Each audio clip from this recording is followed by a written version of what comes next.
रक्षाबंधन एक पावन त्योहार है जो भाई बहन के रिश्ते की मिठास और सुरक्षा का प्रतीक है। इस दिन बहनें अपने भाइयों की कलाई पर राखी बांधती है और भाई उनकी सुरक्षा और सुख समृद्धि की प्रतिज्ञा करते हैं। चलिए, आज हम रक्षाबंधन क्यों मनाया जाता है और उसके पीछे के इतिहास की गहराई में जाते हैं। प्रहलाद भगवान विष्णु के परम भक्त थे। उनके पुत्र थे राजा विरोचन और उनके पुत्र थे राजा बलि। बलि राजा एक शक्तिशाली असुर थे और भगवान विष्णु के महान भक्त। अपनी उदारता और धर्मपरायणता के लिए प्रसिद्ध थे। वे इतने बलशाली थे कि उन्होंने देवताओं के राजा इंद्र को हराकर स्वर्ग पर भी अपना अधिकार जमा लिया। इससे देवता, विशेषकर इंद्र, अपने सिंहासन को लेकर चिंतित हो गए और इंद्र और बाकी देवताओं ने भगवान विष्णु से मदद मांगने का विचार किया।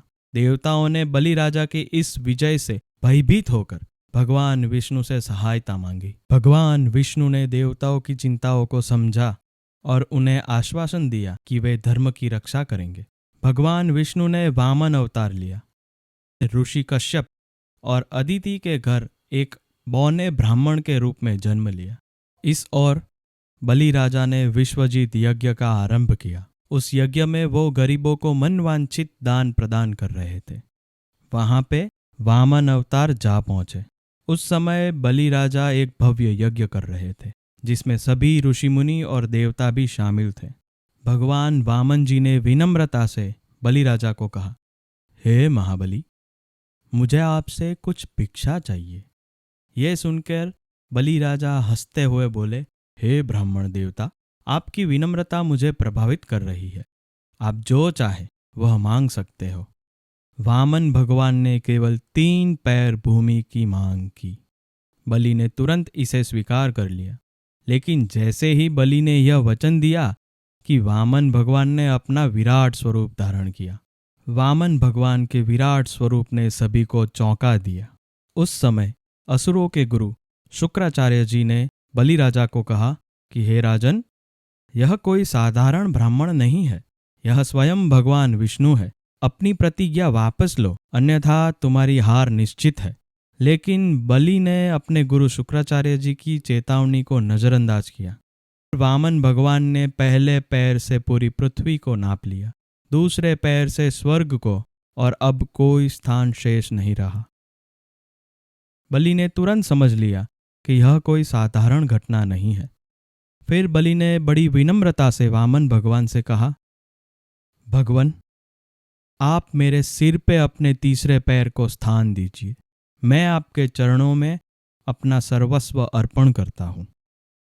वामन भगवान ने बलि के सिर पर अपना तीसरा पैर रखा और उन्हें पाताल लोक में भेज दिया।